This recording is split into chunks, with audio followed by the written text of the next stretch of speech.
I think this is a good place to start our recording, so our recording is nice and armed. Hello, everybody. Welcome to a very exciting episode of One More Cup of Coffee. We have a lot of things going on at this time, so let me explain very, very slowly. Joining me for the first time ever as a official co-host, I have the pleasure of welcoming Cypher to the stage. Hi. As an official part of the One More Cup of Coffee family. So Cypher, who are you and what do you do? I am Cypher, and I slave around for land. Pretty much. That's kind of what we all do in this in this neck of the woods. I make infographics. That's about it. Cool. So like you're essentially a part of the team, really. Yes. Cool. Awesome. Well, I look forward to working with you at this point in time.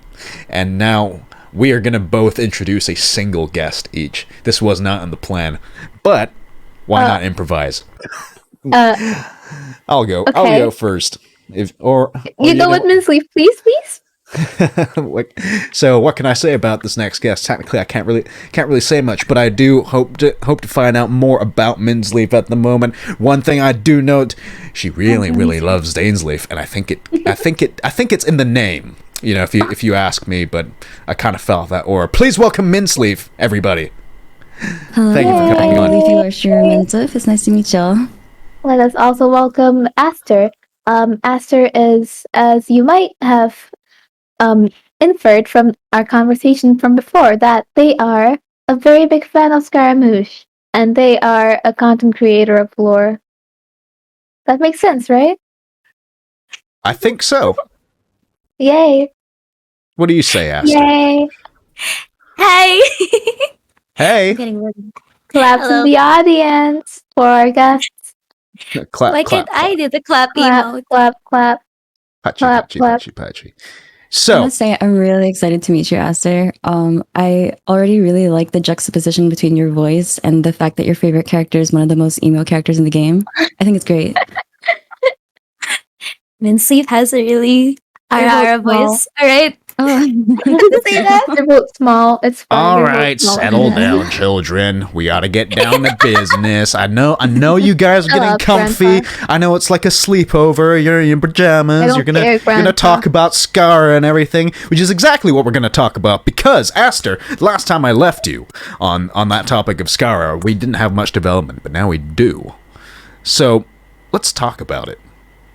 Oh, Okay, for the first question I have personally is, what's with the mech?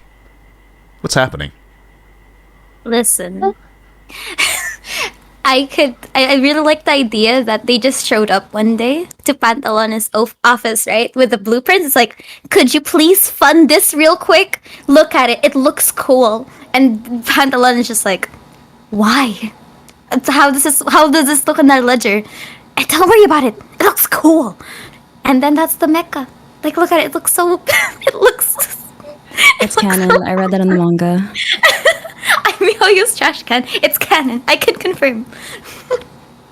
I feel like I'm missing something here. It's okay, I'm just missing all of it right now. So we have this robot. That's as far as I got into this whole... Yeah. So, well, I'll put it this way. So far we know that something's happening with Scar. We obviously see him in the banner. He's definitely in the works. I think we're getting ramped up at the moment because he's going to make a big appearance. We see this giant mech. We see him being emo again. Great, right? Great for us. Is this about the teaser or trailer we got? I think it is. haven't watched it. Well, essentially, there's this robot involved, right? And I don't know what to tell you, honestly. You got to see it for yourself, but there's a robot involved, and there's a lot of fan art out there comparing Skara to Shinji from Evangelion. I've been trying to be spoiler free since a year, since I haven't been able to play Genshin for a year. Oh man! I guess today is the day I break that rule. Unfortunately. You should probably. I think it's to the point of absurdity where you're just like, okay, this gave me some new information, but it really didn't, in a sense. Is that the kind of general vibe you guys get? It's a really big robot, and they never explained it. So it's like, okay, here's the big robot, and here's the guy in the center in the head. And Okay. they're oh, that's basically what happened. Genshin Impact official. Let's go. I just really want to know why they trust this man with a Gundam in the first place. I mean, yeah, the true. dude's like psychologically damaged. Why would they ever let him What pilot? video was it? I'm Wait a guessing it's a second. requirement in order to pilot it. I He think wants to you're feel right. tall, guys. Yeah, like physically tall. Check out his mom. We know those genes didn't get transferred over. No, please. Oh. Didn't glass up. But yeah, so essentially that's kind of all we know, which is kind of fascinating. It's I don't know if you guys know about Evangelion. You know about that, the whole sort of No. storyline behind. Oh yeah, the heavy artistic references to Evangelion I thought was really cool. Yeah, it's like it's just literally just like, yep, that guy's Shinji, and he's like psychologically and emotionally damaged and neglected by a parent, and now he's getting the robot, and we don't know why. I thought it was really interesting that Scarab pilots specifically from the head of the robot instead of like your traditional Gundam. It would normally be in the chest. It ties into the whole of visions and eyesight being like a really important thing, which is pretty cool. Okay, so essentially, you can't. There are parts, or how should I put it? There's kind of like. Would you say it's like sort of like a physical phenomenon, or was it more like a symbolic sort of phenomenon? I almost want to say it was kind of symbolic. Yeah, I wish I could elaborate on that a little more, but it seems kind of symbolic because at least like growing up with Gundams, they've always piloted kind of from the chest. Like it's kind of rare that they pilot from the head. But again, because visions are so important to the story and just the imagery behind eyesight in general, I thought that was really cool that, they decided to place here. You're piloting it from the head, quite literally the face of the machine, but it's pretty cool.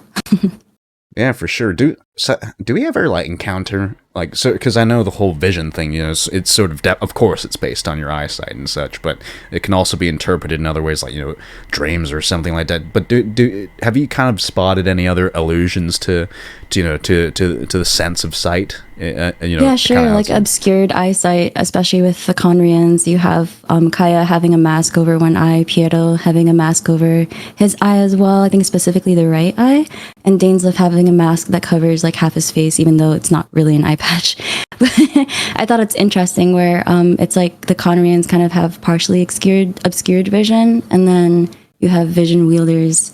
Quite literally, like the mechanism that they use to conjure their powers is called a vision.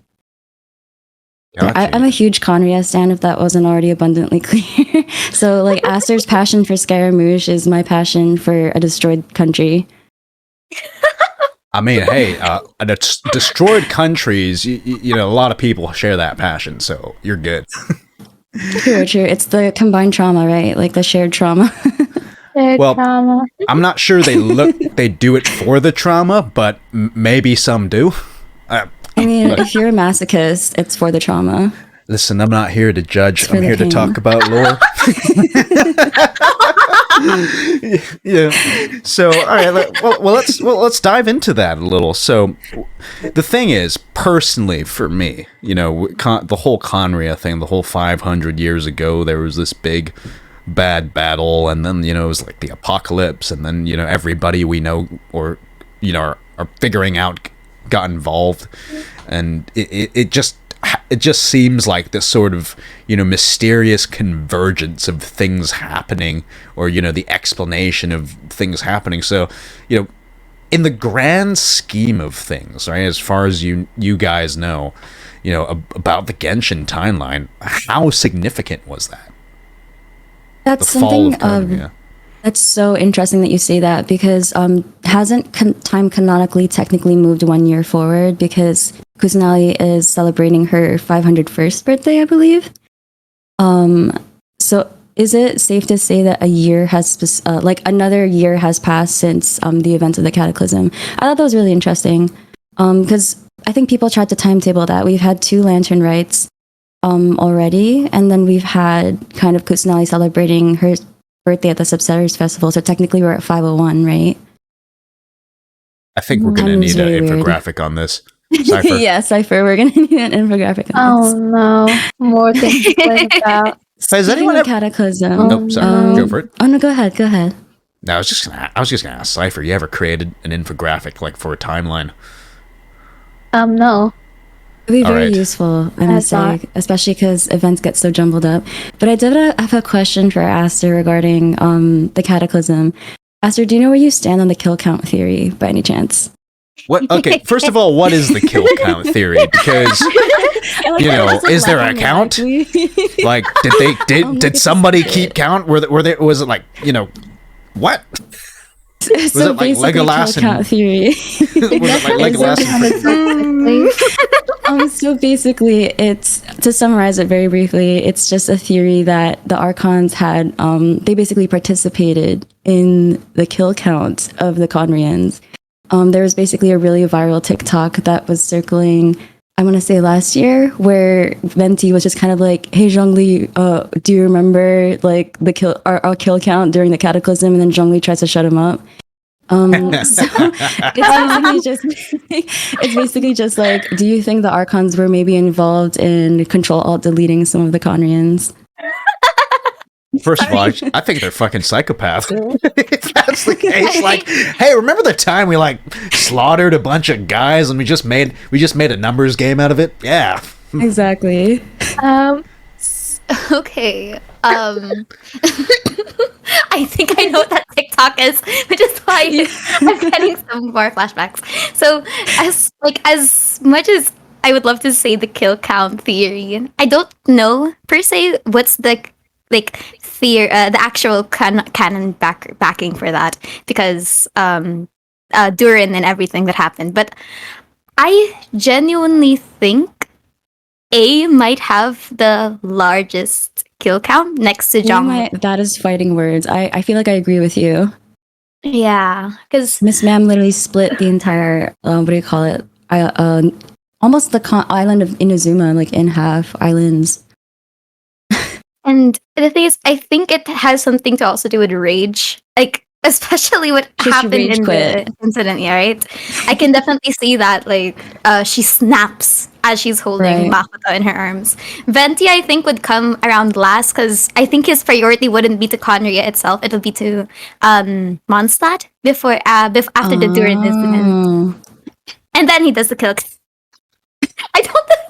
I don't know if they're all required to go to Khaenri'ah and get a play of the game moment. So just like an Archon field trip to Khaenri'ah. I like that. I like that imagery a lot.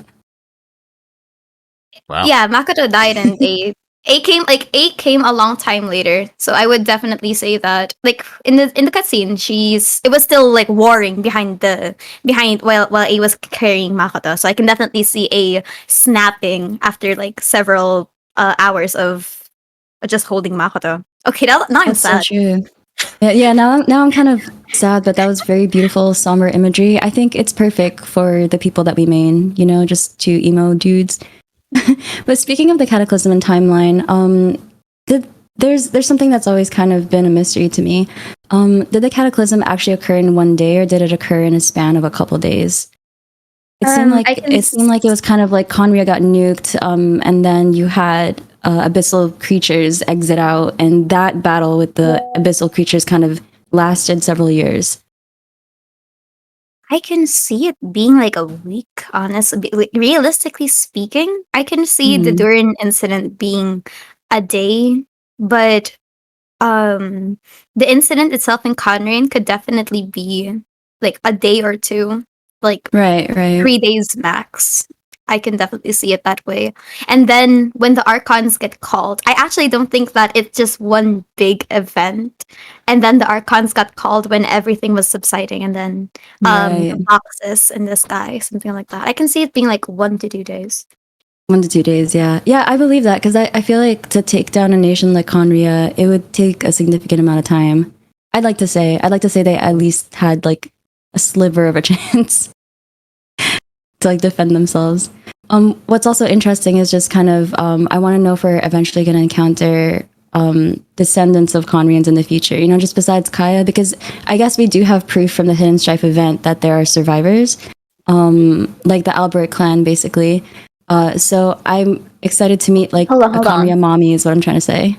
Hold on a little. I'm all for Albert that. clan? What is the Albert Yeah. clan?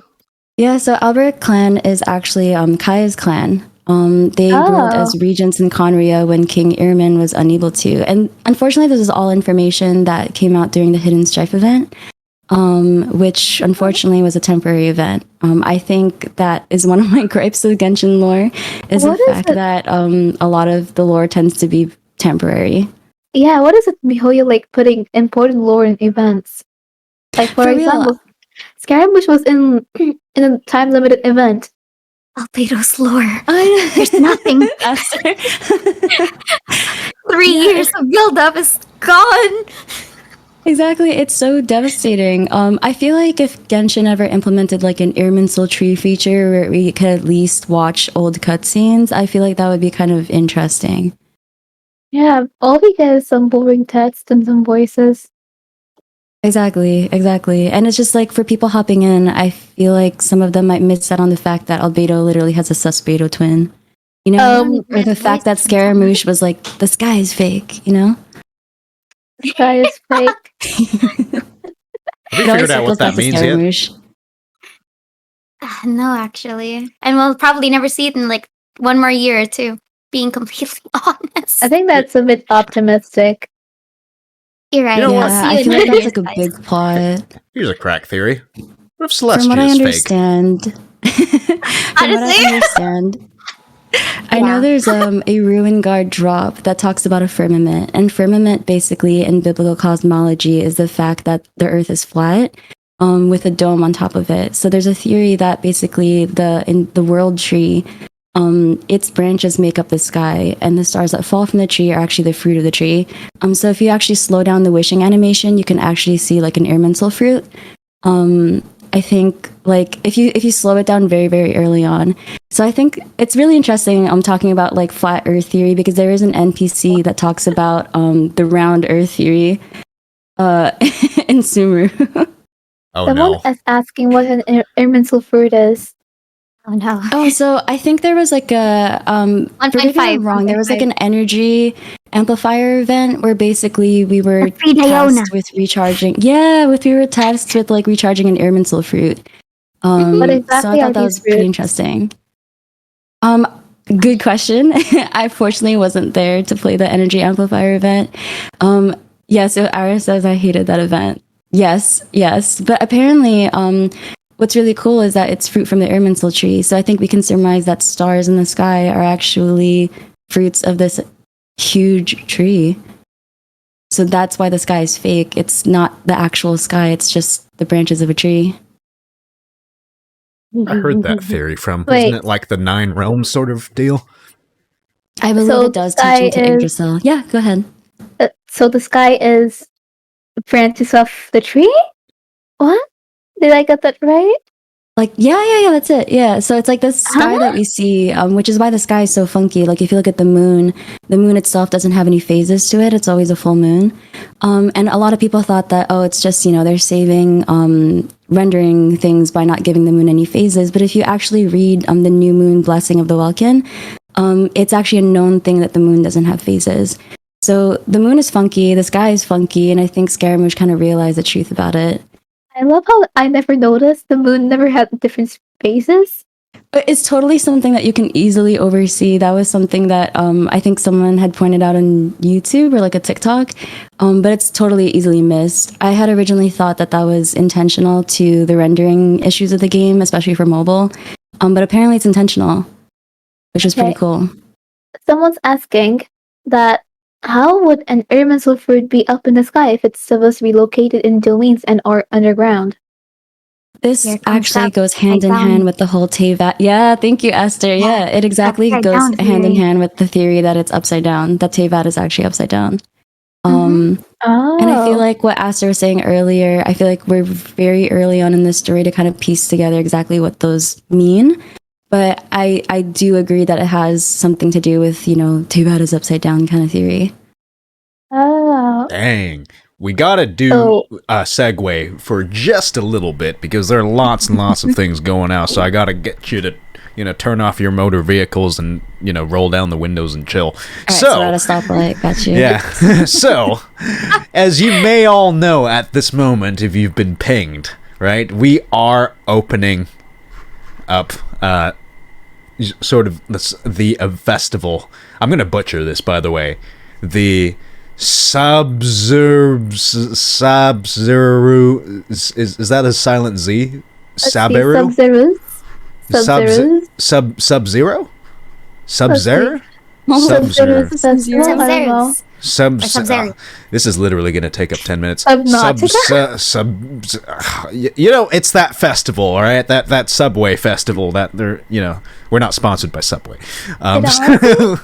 It honestly sounds like a word for vegetables, Subzi. Yeah, so essentially the registration has begun at this moment. So you guys can head on over to the announcement and react to pick a role. And to make this deal even sweeter, we're tying this into a giveaway.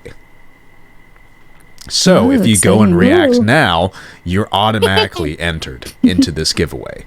Either that or the giveaway bot just appeared in chat and you react to that instead. But it doesn't hurt to pick a team. That's all I'm saying, So go ahead. So go ahead. Giveaway boat just went away in there. For those of you listening at the moment, yes, go feed your gambling addiction. Yeah, essentially.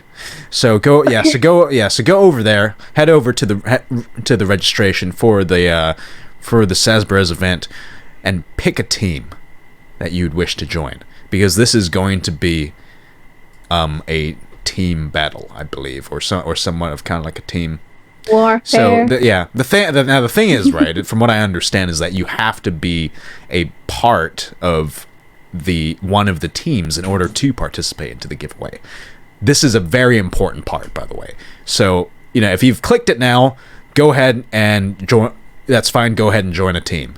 I swear it's going to be a lot of fun. These guys have been planning for the longest time, so it is going to be a lot of fun from then on out. And you'll just have to wait just to see what they have in store for you. So we're gonna let that run for the most part. War is fun. Yeah. So where were we? Where were we? I had a question. I had a question about the sky being branches of the Irminsul tree. Like, how does that work? Because I can only picture branches in the sky.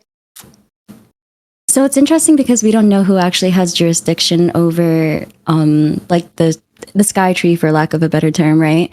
We do know that I believe characters' constellations are kind of set, and they might be kind of dictated by how the star fruits are aligned in the sky. Does that make sense? Does that make sense at all? It's kind of like their fate is predetermined, which is why a character's constellation tells a lot about like a character's story. I'm more asking, like, how does it work? Is it like an illusion made by the branches of the tree, or? They sometimes refer to it as an imaginary tree, so something that we maybe just can't physically see in the realm that we're in. So yeah, that's maybe why you can't see like the what do you call it? Like the trunk of the tree. It's there somewhere. Probably. My small mind still cannot grasp how the sky can be a branch. It's evident in or at least it's a very prevalent concept in Norse mythology. So I think the imaginary tree and Irminsul tree take heavy inspiration from the Yggdrasil, which is essentially like the world tree in Norse mythology. So I don't know if you've ever played the game. It's called Valheim. Oh my god, I was just gonna say. Yeah, so in Valheim, there's basically like a gigantic tree that you can actually see, and the sky, you can actually see the branches. It's really cool when you look up.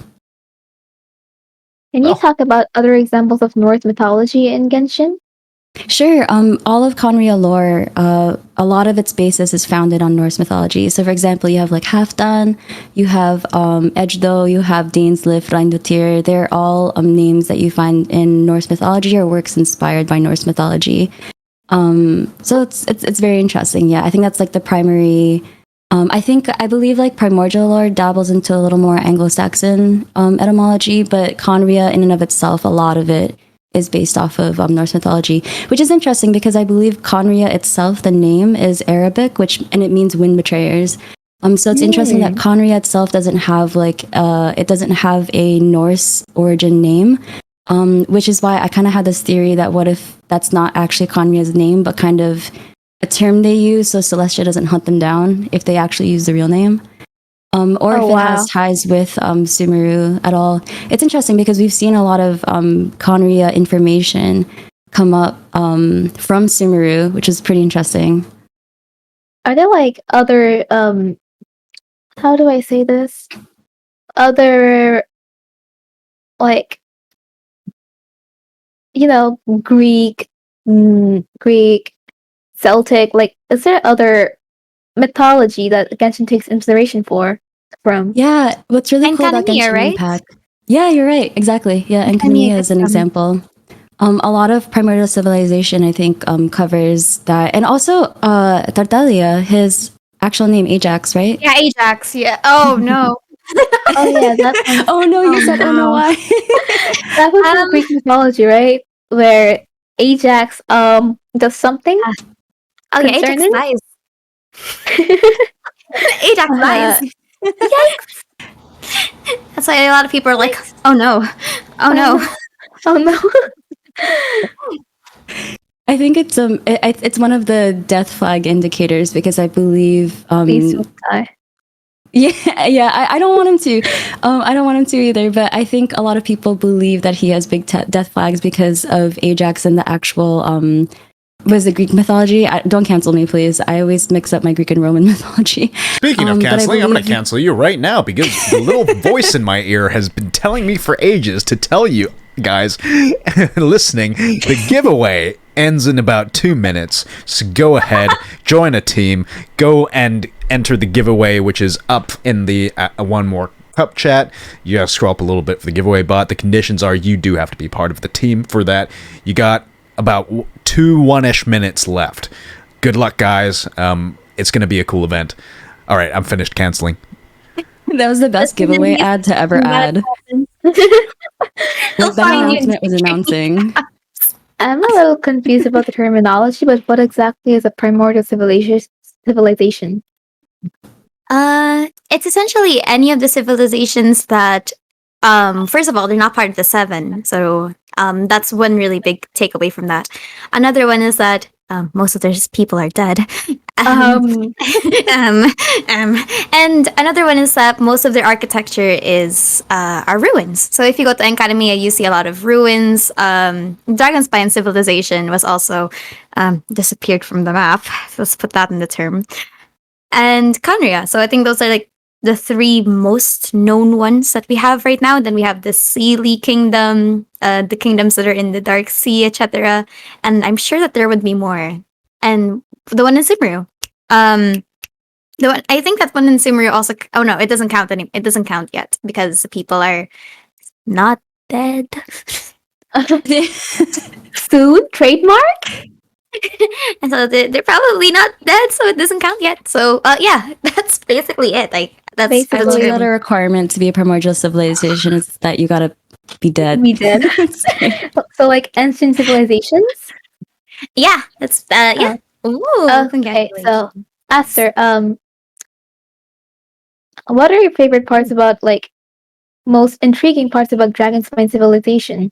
Well, the most intriguing part for me is the person who just won. Congratulations to Harley for winning the giveaway. DC is keeping this in the podcast realm or something bad happened. That's literally a segue to ever segue. That's literally all I'm here for. I watched too much Linus Tech Tips. I'm sorry. Congratulations, Harley. I'm Marin T. I'm not, or should I call you? Oh, that's literally your name. All right, cool. So, okay, so... It's great, though. It's so on brand because you have the voice for it. Yeah, it's like an annoying YouTube ad every 30 seconds. Honestly, I got so into the lore that I forgot. So thank you so much for that, DC. No problem. I'm always here. You can't ad block me. Well, you can block me, but you can't ad block me. So, congratulations. But again, we encourage you guys to go and sign up. There's lots of things going on, and there's more. There's more things that are going to happen during this podcast. So stick around. You know, it might be another giveaway or two. Thanks for coming to my TED Talk. All right, continue. Okay. I love that. I had an idea that what do you call this? Khaenri'ah was dying. It's just DC coming in. Would you like to hear about the giveaway? The country DCs and DC comes through. Good morning. Do you have a moment of your time for me to talk about our Lord and Savior, the giveaway? Wow. I'm grateful her not to burst out laughing. I appreciate you though. You're helping all the Nilu wanters to become Nilu havers. Yes. Ew. There you go, Wait, what guys. about Nahida? Why are we talking about pulling for Nahida? Or is it taken that everyone will wail for her? At some point. Oh, you're right, Nahida, yeah. I guess it's a given that people will wail. I'm probably gonna pull for her. Like, why not? I'm collecting Archons. Might as well. It's so sad. I have like 40 pulls because I haven't played Genshin in a year. Whoa. What have you been doing? Well, how dare you live a normal life? Look, not by choice, okay? PC problems. Long story. I could tell you that's going to serve as a blessing in the future because we're all suffering here. I don't know if you can tell. So Hey, the new 4090s just dropped though. So the Dragonspine civilization is called the Solomon Dagger. I don't know how to say it, right? I think Salvindinir. I think you might be right. It is a weird one to pronounce. Selvindignir. As far as I'm sure. I missed an M. Okay, so is there like any sort of mystery about the Dragonspine civilization? Because I don't know about anything. Yes, did going on in the they lore? invent goulash? So you educate us, I guess? As far as I am aware, means if you can fact check me because this is until 1.2. There used to be sacrifices, and of course that's what I remember. They used to sacrifice their priests. Oh, I have to remember this. Hello? To the peak, to the one where you get the free, no, not free. What am I talking about? The artifacts. That's where the priests would go, and they would be sacrificed, quote unquote, to try to look for more divine information. I don't know what happened because I forgot, but the civilization had the celestial nail, the Skyfrost nail, descend upon them, and they disappeared from existence. Hello? Okay, I love the change into the venti voice. It's great. So, what do you mean by divine information? I believe the Irminsul trees were being used as a communication medium between people in the primordial civilization and the primordial gods. Which is very odd because the gods suddenly turned on their people. And that's an event that's not turned against, but go ahead. I trust you. I think it's alright, so there's this really weird misconception that Celestia was purely evil, quote unquote, because of what happened to Khaenri'ah. But if there's the really obscure the prayers artifact set, which says that humanity was actually the ones that got impatient because whenever they would ask what would happen in 100 years, the gods would basically just go silent because humanity cannot know their future like that. So humans plotted to enter the garden of the gods, and the gods got angry, and they were to appease them, humanity gave their sacrifice. Yeah, sacrificing in the primordial civilizations kind of go hand in hand if you think of Inkonomia and them basically sacrificing children, the sun children. Isn't Celestia not a single god? That sounds correct. It sounds like a collective term for celestial deities. Yeah, I just like calling Celestia. Yeah, exactly. That's the word. Heavenly envoys. That was the word that they Heavenly used. envoys. There you go. Yeah. Then they nuked them. Hey, They got nuked, yeah. listen, you talk about people sacrificing other people This is like another they're ad. savages, but having said that, have you seen like people's rolling like traditions where they literally get their characters to jump off statues? And I'm just like, and they're the savages, right? That's true. It's like it's like that- yeah. Go ahead. I might have done that with Gigi and Huto. You've sacrificed Utao. Who are you? Anyone that has a ritual like that, my goodness. I feel like it's on brand to the story because we were just talking about sacrificing to the heavenly envoys. So I think sacrificing characters might be a good ritual. Actually, I got Huta pretty late, so I don't know if that works against me. Might I introduce you to a possibly lore-accurate summoning ritual? So you know how we were talking about how the sky and the stars in the sky are not actually the real stars in the sky? They're actually the fruits of the Irminsul tree. So when you wish, it's actually the fruit falling from the sky. Well, we have a character who's called the Bowkeeper, aka Dainsleif. So he's keeper of the main branch of a tree, which means he might have a significant role in protecting or facilitating the imaginary tree or the Irminsul tree. But anyways, basically what you have to do to guarantee that you win your 50-50 and you get early characters, we've gotten back-to-back 5 stars with this ritual, is you think of Dainsleif. You think of where he put the eye of the first field tiller, and then you clench really hard when you press that button to wish.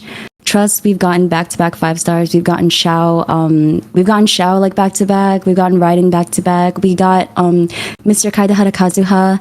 One of my viewers actually only had 29 pulls, and on the 29th pull at the 50-50, they got Kaidahara Kaidahasi. So trust, it works. It's tried and true. Can you repeat the ritual? I need to jot this down for future users. Step 1, you have to think of Dainsleif. It can't be any other character because if you don't think of Dainsleif, he won't bring the correct wishes to you. Oh, no. And then you think of where he put the eye of the first field tiller in the We Will Be Reunited Archon quest, and you clench really hard. Clench, what? Clench eye of the... Yeah, eye of the first field tiller, basically. So guaranteed, trust. I have like an entire YouTube video, and it's all our Kaidahara Kazuha pulls were all blessed because of this ritual. So trust. How do you clench eye of the first field tiller? Just pretend like you don't want your southern cheeks to separate. That's it. Just trust. And it works. It's a workout for your pelvic floor, but just remember to unclench after because you don't want your muscles to be tense down there, but trust that it works. The thing is, people have told me like, oh, Min, it didn't work for me. And it's like, well, were you thinking of Dainsleif? You probably weren't. You were probably thinking of like El Haitham or something. So you were probably thinking of Kendaka. So it has to be specifically Dainsleif for it to work. That should be the thing that you highlight. Oh my god, we should just base a whole podcast around this. Summoning rituals. Yeah, I mean, like, I feel like you're just trying to start a cult here. If I'm being honest. Like, what? So, whoa! we have a raid message from my community. It's clench for crits and spread for lore. So yeah. Oh jeez. Oh no. This is illegal. This is the divine information people died for. Oh no. Oh They died for god. Oh my god. I don't even know The if whole we're allowed nation to died say for this this. summoning ritual. I'm gonna die for this podcast. That's the You're not gonna make it. I'm not gonna make it. That's those sacrifices have to be made, okay, as we've learned today. So long as I think of Dainsleif, it should work out. It should work out, exactly. You gotta be so hard to sacrifice. I don't know. Like, coming from the person whose name is Minsleif, I don't know. I think that's only a you thing. Trust. It works. Trust. That's like what a cult member would say. Yeah, I mean, A cult leader would say, exactly. I'll put it this way. What's the oddest pulling ritual you've ever tried? Okay, and in fairness, I'll start. You heard of bathroom pulling? What? No. Where you literally just go to your supervisor and, like, this is, assuming wherever you are, school, work, wherever, and you just go, hey, I just got to go to the bathroom real quick. And then you go in, you whatever, what you get what you need, whatever, and then you lock yourself in a stall, you open up your phone, and then and then you pull. You're just like, well, this is it, I guess. in your little stall there. That's a legitimate ritual, I was told, and I tried it once on FGO, and it did not work. So yeah, don't do it, guys. Oh, no. Bathroom pulling does not work. Speaking of bathrooms and pulling, do you believe that Teva has plumbing? No, I remember making a tweet about this. I believe Teva has an emo and hydro. I think that combination takes care of the job, doesn't it? They can have non-animal, non-hydro. Teva is an anime world. Anime worlds do not have waste excretion. I mean, sucks to suck, right? Agree to that. Teva has its own laws. Yeah, Like, Teva has its own laws. But if you agree to that, you're basically agreeing to the fact that your faves are stinky. You know what? What if they can't smell? Huh? You ever thought about that? They can't smell if they don't excrete in the first place. Like, the food inside their stomachs just disappears. And this got really weird. I apologize. Oh no, it's fine. It got weird ever since I said what's the deal with Scara and the mech. It was a fate already sealed. Yeah. Look, listen, it's a canonical thing, but it doesn't make it any less weirder. Okay, so I have a question. What are heavenly envoys?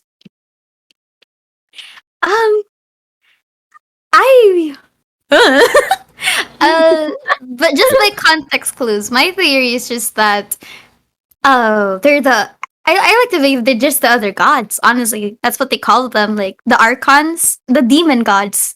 That's what they call them, the heavenly envoys, when they didn't have the name archons yet. So, because I think this happened around the time, I'm not actually sure, because the Ice Age of Tivat happened before the Archon War, canonically. So they probably just called the gods, like, anyone that they saw, like, ooh, magic, heavenly envoys, because they don't have the word archons yet. I see. That's like a very, very early archon terminology, god terminology. Oh, It's really interesting. I see. And then the war happened. Several wars happened. Several wars happened. And people died. I forgot why, but like they dropped the Skyfrost nail, right? Why did they do that? I forgot. You just must have lost it. You're like, where did I drop that thing? It's been It's gone about for to say ages. kill count. There's a kill count theory. Oh no. It goes back to it. I know that the one in the chasm was to fight against whatever's down there. That was like one of the things. But for the one in Salvindignir, it was never completely clear. It's just that there were prophecies of something from the sky dropping. And I think, I'm not sure if it was a theory, I think my Mandela effect is finally kicking in, that Salvindignir was getting really prosperous. Kind of like Khaenri'ah level in a way. I feel like it's, I'm not really sure. I can't remember. But all I know is that it dropped. There was a prophecy that something bad was going to happen, and nobody listened to the person that did the prophecy. And play of the game! Oh, so it has like a similar backstory to Khaenri'ah, where Celestial was like, we need to control these folks. Neat. Kind of like that, I think, honestly. Yeah, it's interesting. It happened repeatedly in several civilizations, and it ties into the whole thing that Kusnali was saying, that the world is kind of cyclical. So you have like important figures in history, kind of sort of repeated again, but they're like a different person, or events happening all over again as well. So that's like super, super interesting. But I think as for the reason as to why exactly the nails were dropped, we don't really know right now, right? I see. I think there's a confirmed. So, why do you think Celestia gets mad at advanced civilizations? Not gonna lie, these civilizations are kind of sus. Khaenri'ah, honestly, they're really sus. I don't really blame Celestia. I don't really blame Celestia at this rate. As a Khaenri'ah stan, I must say I don't really blame Celestia. I agree with you, Aster. Celestia has been, being completely honest, Celestia has done, like, like, now that I'm looking at it, now that I'm really thinking about it, Celestia has done like one sus thing that's confirmed, which was Khaenri'ah, but Khaenri'ah also did like really, really bigger sussy things, and was just like, why would you do that? Right? Exactly. Celestia was just like, Exactly. no, stop. What did they do? Like A lot. Khaenri'ah, a lot. At first was like Khaenri'ah's leader. If Piero's artifact set is anything to go off the Pale Flame set, they kind of went a little too overboard, if I'm not mistaken. They wanted to learn more about Celestia beyond the limitations of humanity. One was the book, the one in Khaenri'ah, the book before Sun and Moon, which is considered, according to Enjo, illegal text. Illegal text. Wow. Yeah.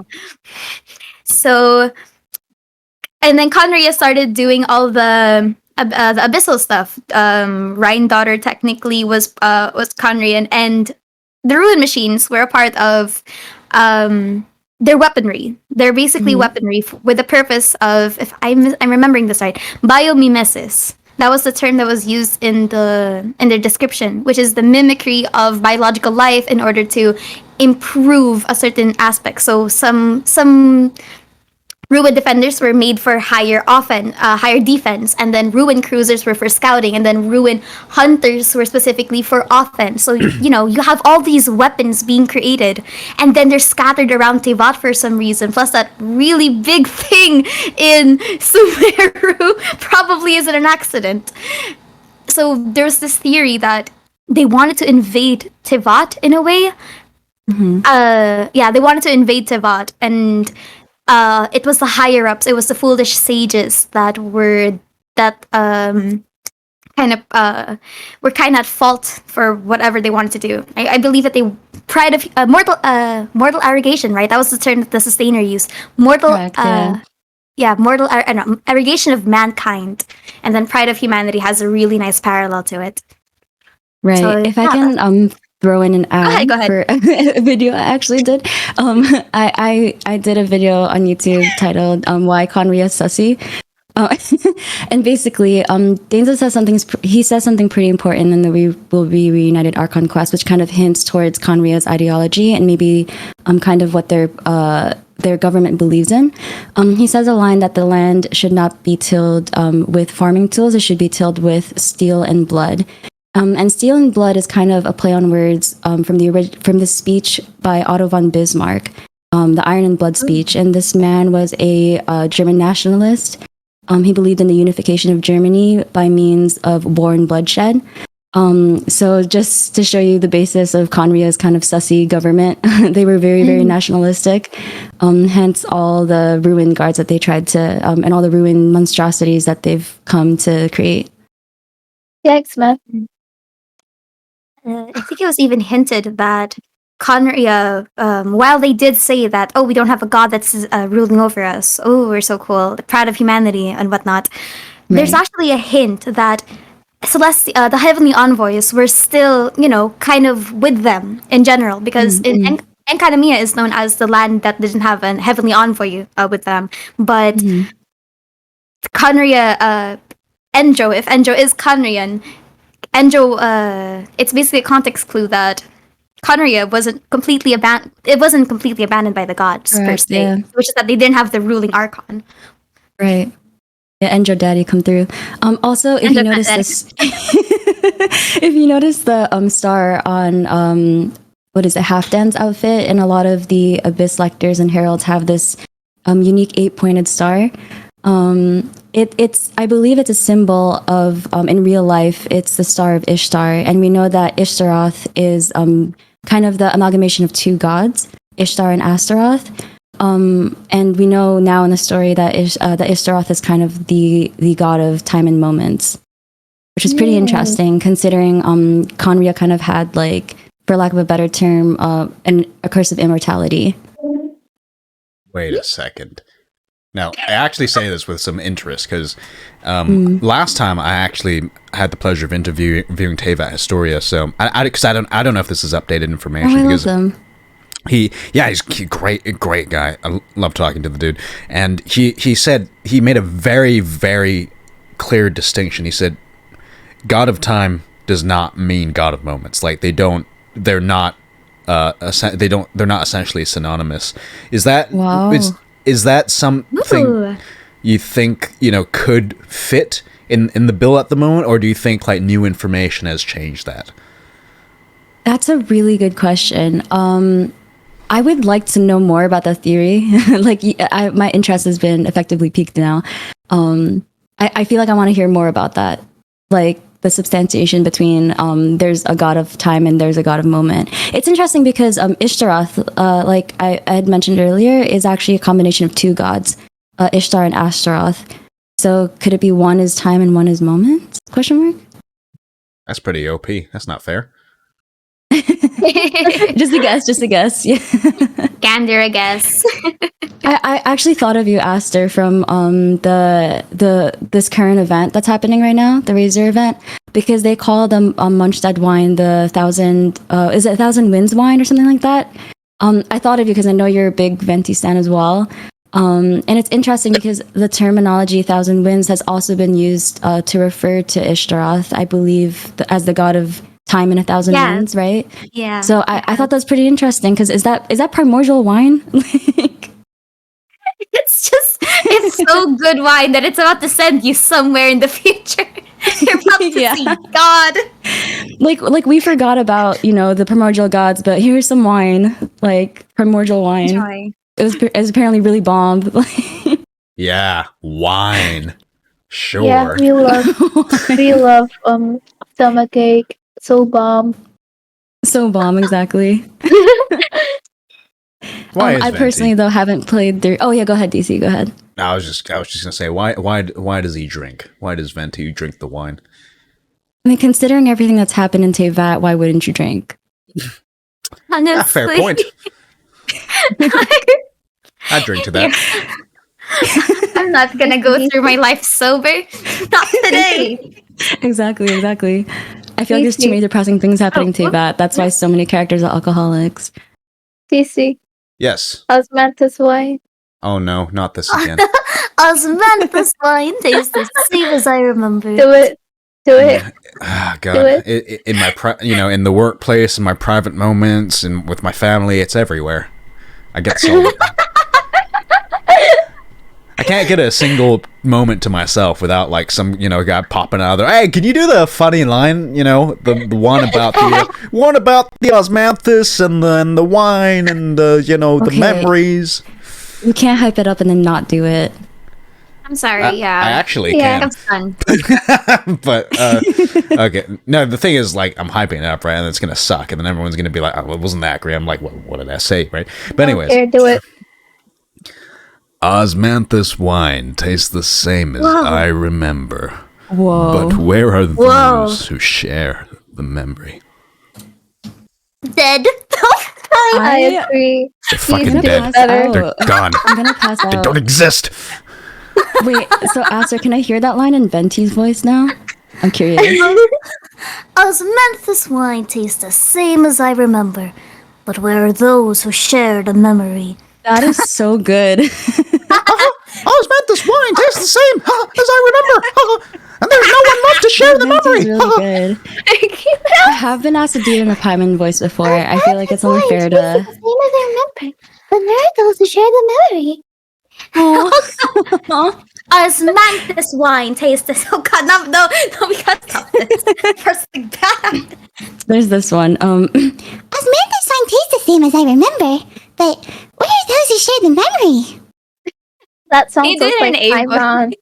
Oh no. That's so good. We're going Easy. down this path. Oh, gosh. Voice acting lore. Voice actor moment. Boy, okay, you guys had your fun. You okay? All right, you happy now? Is this what you wanted? Am I your barking seal? This is DC's like fourth stroke today. Yes, this is actually my fourth stroke today. I just stopped going to the hospital. It was just too much. I was like, by the third time they're like, stroke, and I'm like, stroke, yeah. Stroke. I gotta ask, Speaking though. of stroke, who in Genshin Impact had a canonical stroke? Oh, sorry, DC, go ahead. Oh, sorry, DC. That would be me. I am the one that had the canonical stroke.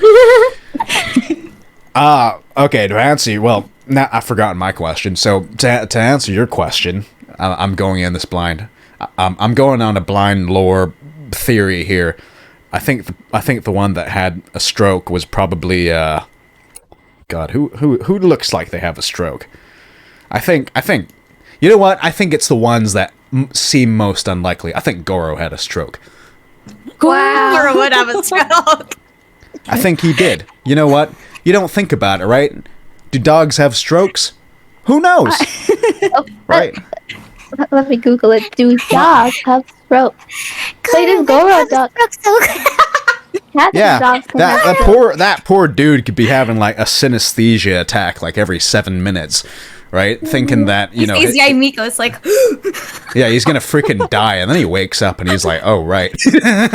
It's over now. Right, it's the Yaimiko. It's totally the Yaimiko.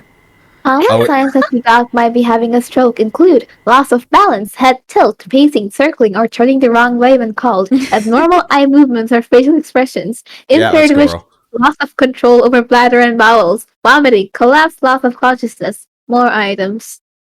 Whoa. That is surprisingly many. That's Goro, like, right after Yaimiko, like, made him do that thing. I don't know what sounds worse, that or Eliezer. Or Elazar, I think is how they pronounce it. Elazar. But is Goro a dog or a fox? Goro's a doggy. I think he's a doggo. He's a furry. He's a menace to society. I agree. Nothing wrong with being a furry. Everything is wrong with being a furry, I'm sorry. Whoa. I'm just happy to be here.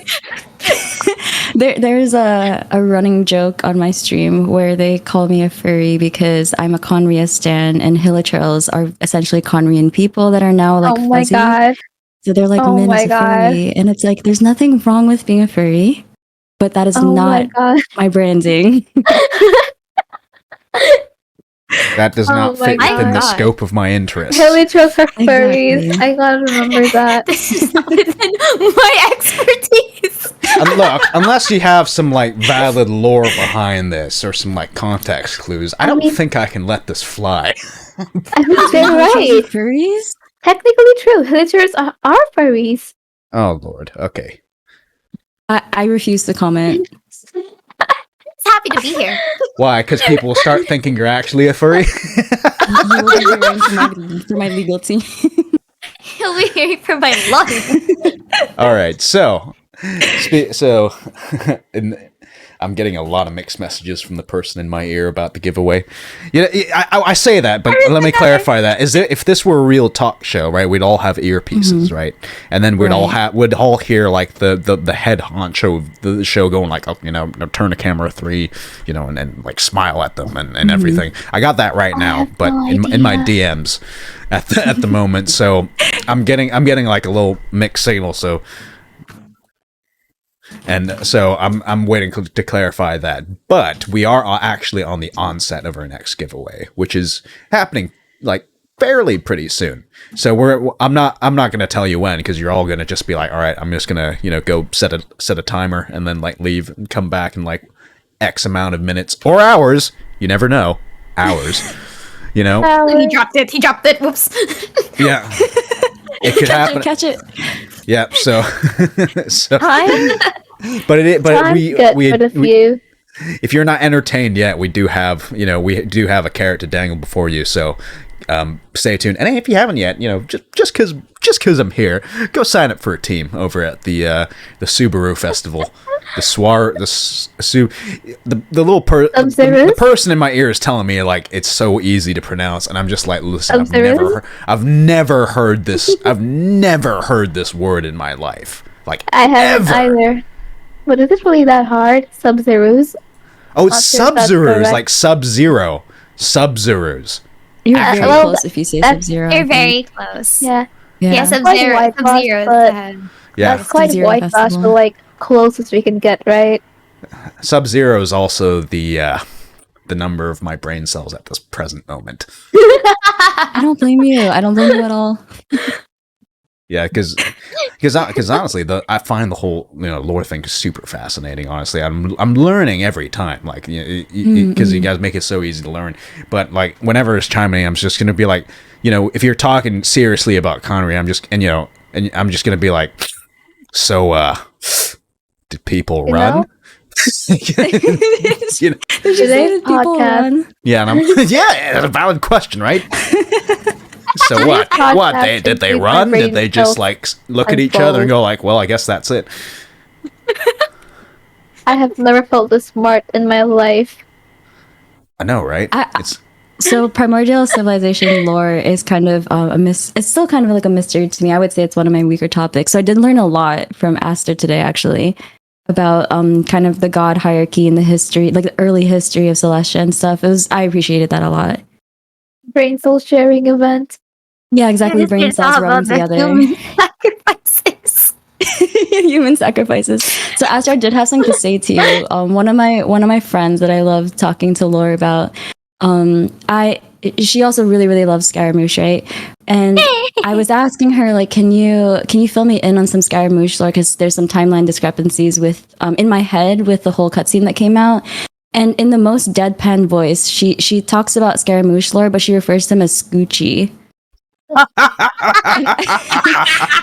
I couldn't contain myself because I was like, you're trying to teach me and educate me and I appreciate it, but I can't take you seriously when you call him Scoochie. Lord.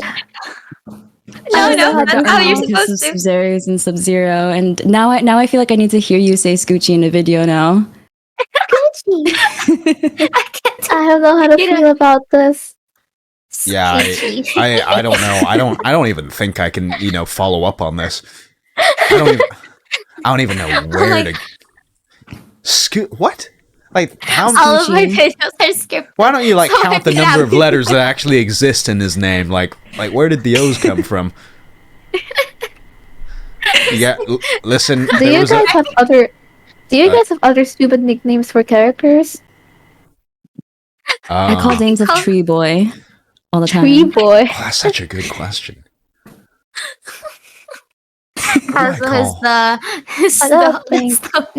Oh, yes, I do, but it's not stupid. It's just very straightforward. The concept is stupid, but the name itself is straightforward. I call Raiden Mommy. Wow. Straightforward, right? Very honest. There's no ambiguity about where I stand in this situation. You should.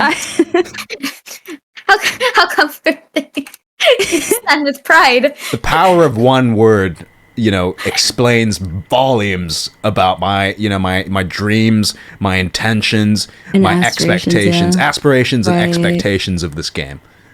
All of which I call Mahida Babu, which is Bengali for baby. Aww. Very wholesome. Wholesome nickname.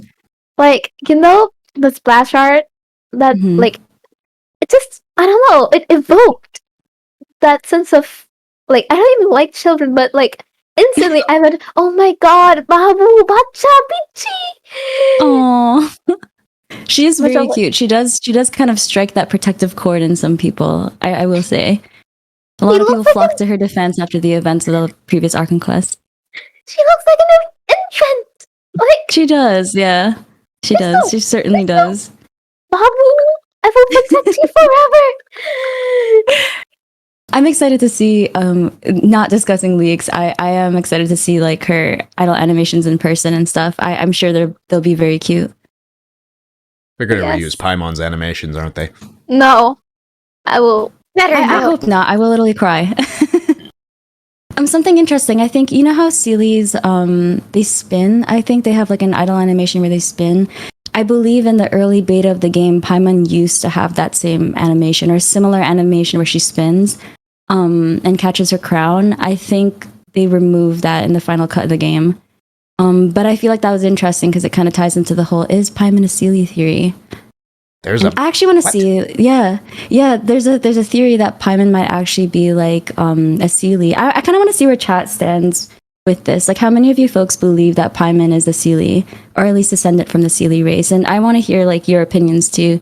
Aster, I know I asked you where do you stand on the whole kill count theory? Where do you stand on the whole Paimon is a Seelie theory? Well, what? Paimon's a... Wait, hold on. There's an ancient Seelie civilization. Yeah, that's what I want to know. What? Hold on, because Paimon does not look like a Seelie. Am I the only one? She certainly doesn't. She certainly modern doesn't. Seelies aren't the same, because, there's modern ones? Well, modern ones are the ones you see now. Did you know that the old Seelie used to be hot, DC? What, like physically? Seelie mommy somewhere. According to the lore, there's a hot Seelie mommy somewhere. The ones in Dragonspine are hot. That's what I know. The ones in Dragonspine are hot. I just pictured Seelies being blue but having, features, mommy features.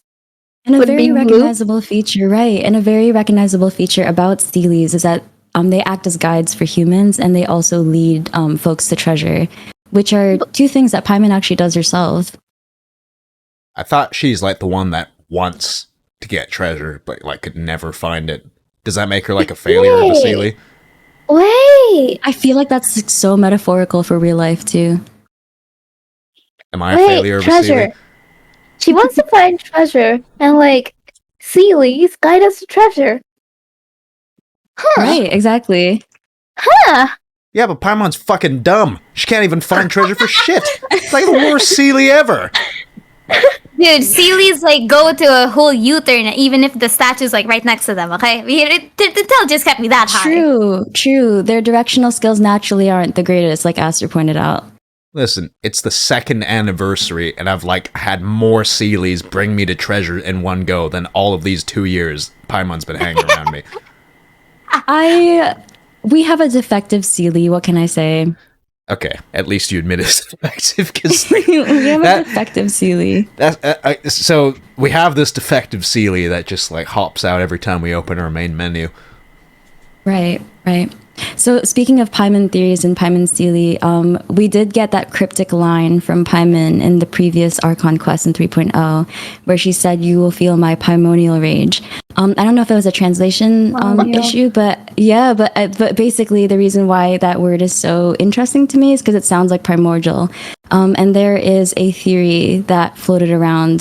So I don't know if you folks have heard of Wei, Genshin Impact Wei, YouTube lore person. Yeah, do you know the Wei? I know the Wei. Yeah, I fondly call Wei. The Archon of Lore, and I literally drop everything on stream just to watch a Wei video if Wei uploads. But basically, Wei had a theory that Paimon might be primordial one. Oh, sorry. Go ahead. I'm sorry, but who? Because I don't follow lore that much, so I don't know who that is. That's totally fine. I don't watch a lot, but what is their name? I gotta look them up. It's not Dawei, is it? Huh? Yeah, W-E-I. Actually, being honest. Oh, Wei. The hilly churro. Yeah. You know what? We should actually ask Wei that. Minsleif. Yeah. Wei right now. DM Wei right now. I had a moment where I freaked out on stream because Wei actually came on stream and was in chat, and it'll be a core memory forever for the rest of my life.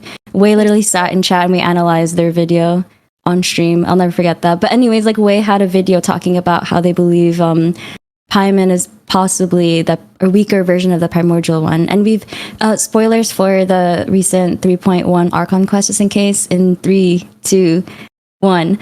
Basically saying that Kusanali is the weekend form in a way of Greater Lord Rukadevata. So it's interesting because we also have an example with Goba being kind of the weekend form of Marcosius, the stove god. So it's who's to say that Paimon isn't the weekend form of something, you know? Minsleif, I remember. Yeah.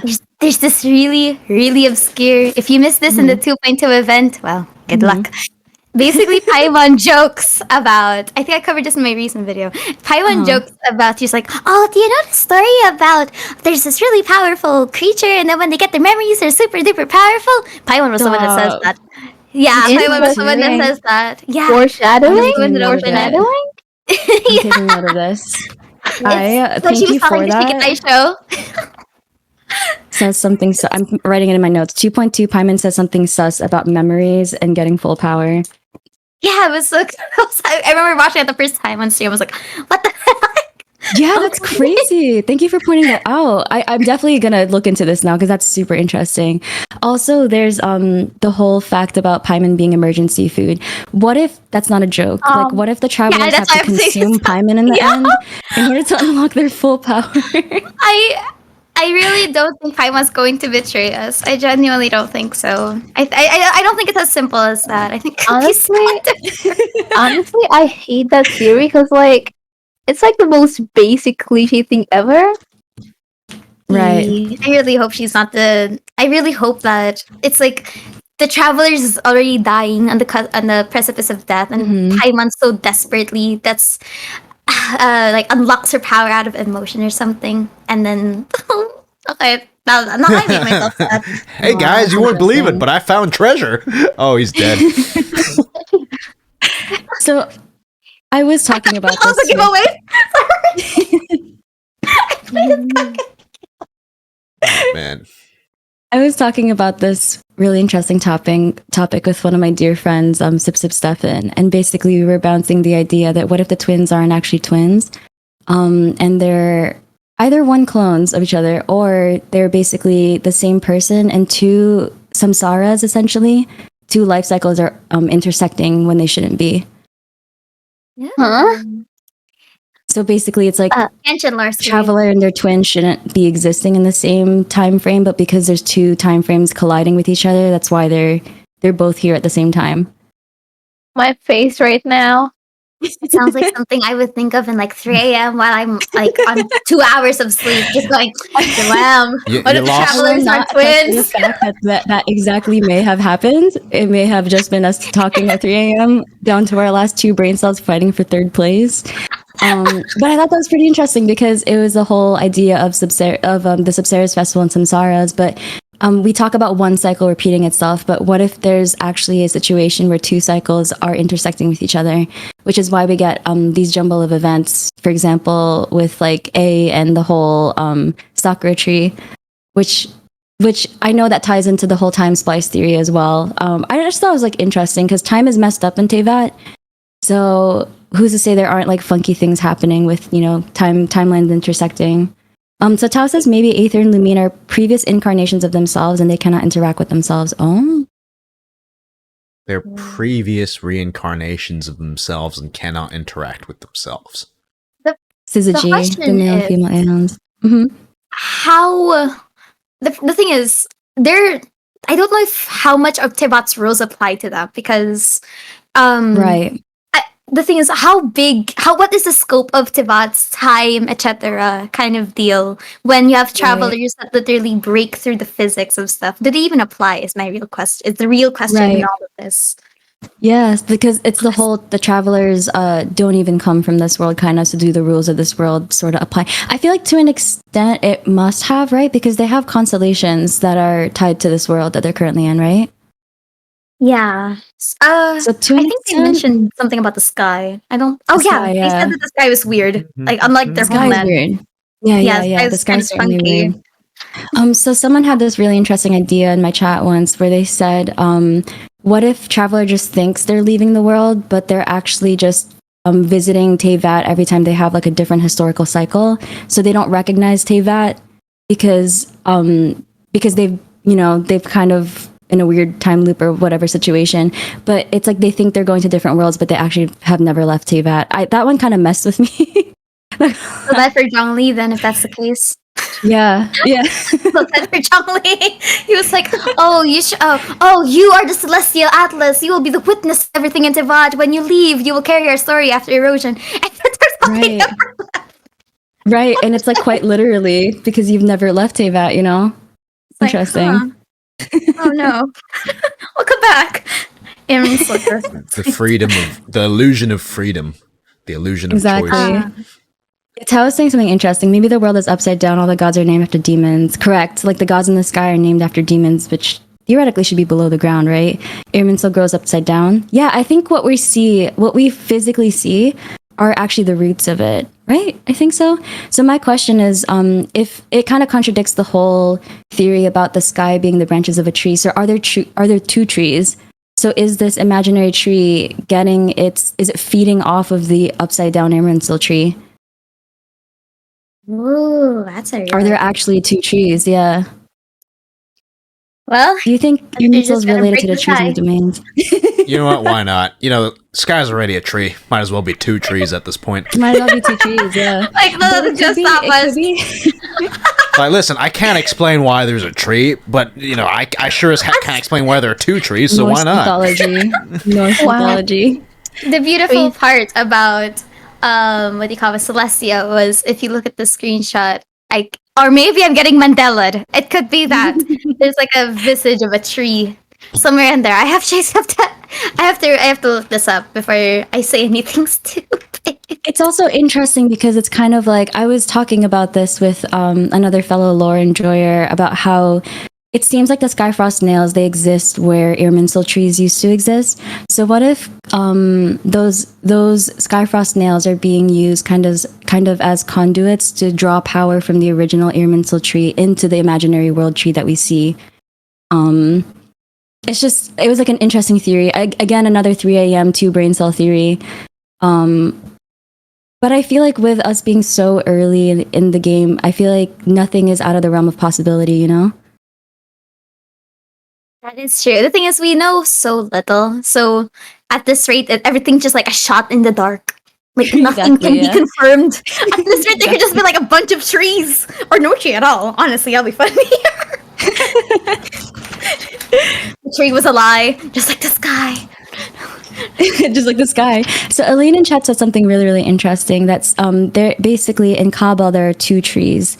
I'm gonna butcher the pronunciation, so I apologize. But the Cleafoth and the Sephiroth tree, where one tree represents life and the other tree reversed is a tree of death. That's from very Final interesting. Fantasy VII. Yeah, exactly. Final Fantasy. Oh my god, is this like a tarot card reference? Yeah, with one being upright and one being upside down. Oh, it's a how can I remember? Parnopticon. There you go. That's the word. Parnopticon. Oh, You ever done very tarot? interesting. You ever done tarot cards readings? Like, has anyone read your tarot? Like, read your tarot? I've come across them on TikTok where they're like, someone is coming your way. And and I always like scroll past it. But yes, I have seen tarot before. I think there were several people in the lore community that were trying to correlate some characters in Genshin Impact with certain tarot cards. I thought that was pretty interesting, actually.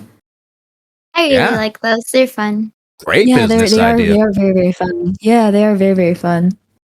But I wonder if there's kind of like a lore significance to it as well, because as we've mentioned, things in Teyvat tend to be very cyclical, like events kind of happen over again. There are characters that come back as reincarnations of themselves and fulfill similar roles in their new kind of lifetime. So it's interesting because it's like, are there tarot references in Genshin Impact? I feel like I wouldn't put it past them. The nice thing about Genshin Impact is that they draw inspiration from so many sources. And it's really interesting how vibrant they've made the world of Teyvat due to that. If they can have references from the Bohemian Rhapsody, they can have references from anywhere at this rate. Exactly. Literally, all of Scoochie's lore is based off of that Bohemian Rhapsody song. I hope they get the rights to that, by the way. Come on, $1 billion company. You gotta get at least like the Scaramouche, so you do the Fandango part. Yes. Fandango tales, let's go. If he doesn't have a passive talent called Fandango, I will scream. Oh, did you know that his theme song was known as Ominous Fandango when he first appeared in 1.1? Really? Oh, that's actually really cool. That's actually really cool. Fandango. Oh my! I thought it was a lie. I had to look it up in their Spotify. Oh, there. All right, we gotta wait. What Tao is saying, isn't it weird how there's only 8 chess pieces but only 7 gnosis? Yeah, and it's interesting because when you talk about chess theory, things come in pairs. I am so sorry to interrupt, but Yeah, no worries. It's time for our second giveaway. Yeah. I was waiting for it. I see that coming. I was like, coming from Cypher, actually. You don't need team rules for this one, but we still suggest doing so because we promise it's going to be a lot of fun. And you get prizes and maybe, just maybe, future giveaways. Nilu Watchers will be Nilu Havers. Also, fun fact, very important fact. The Sabzeruz Festival is actually Kusanali's birthday. The Sabzeruz Festival is a festival that commemorates the birth of Kusanali, the Dendro Archon, our baby. It's like Christmas. You're right. The god of flowers originally made it for the old Dendro Archon, her friend, Rukadevata. Did I say that right? I hope I did. We're just gonna assume you said it right. Rukadevata. Yeah, I believe. I have never said this name out loud. I hope I did well. You did perfect. You did perfectly. Thank goodness Yay. it was you, because when I Especially was because I I'm looked at it, Salvation. I was like, no, I'm not gonna do this again. Salvation buff. Oh god, we have an iceberg meme now. Excellent. So for those of you listening, I'm just gonna read this out. So at the top of the iceberg, it has the title, One More Cup of Coffee. Then at the tip of the iceberg is Tevat has its own laws, fair enough. And then you kind of get down to like the second tip of the iceberg, which is Sabzeruz Festival. That makes sense. And then you go underneath the water, and the stars are false. Everybody knows that. And then get on the robot. Scaramouche. And then Salvin. Salvindinger. Salvindinger. Guys got that? Just And, a little bit more. Paimon is a Seelie. No. The sky is false. The twins are not twins. And the last one is the clench cult. Oh god. The clench cult, yeah, the cult of clenching. Where we clench hearts and spread for lore. Exactly. Oh my god, I feel like my brain is clenching now. Like putting it to work, exactly. So Kai in chat says, so the Irminsul is dying, is that why I get bad artifacts 24/7? Yes, so when you get bad artifacts, you beat up Dainsleif. He's a masochist though, I think he'll enjoy it. How do we win? You can't. Why do you think we just never get good artifacts? Yeah, Never some went people. daily artifact grind. How fortunate of you to not get a good artifact. Excellent. So There was a question earlier. Oh, go ahead, DC, go ahead. Yeah, but I'm more important, so here's my question.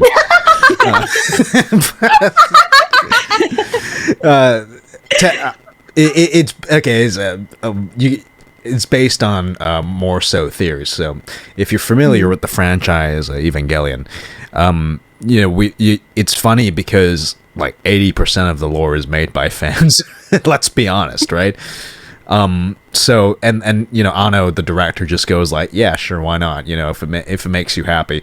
And so at what point do you kind of get that dilemma, or have you like in Genshin, where it's just like, I think we're kind of just like writing our own canons at this point, and MiHoYo's like, yes, sure, why not? Here you go. The Kazuskara incident. Oh, the Kazuskara. Kazuskara What's the Kazuskara incident? Basically, there was this really weird conspiracy theory going around in the Kazuskara subdivision. I guess I'll call us that. That subdivision. Hoyo is looking at potential Scaramouche threads from the Kazuha Scaramouche agenda. Not really the ship, but because there's, out of all of the ships in Genshin Impact, there is Kazuskara, I think, has the weirdest development. And after what happened in things that I will not be spoiling,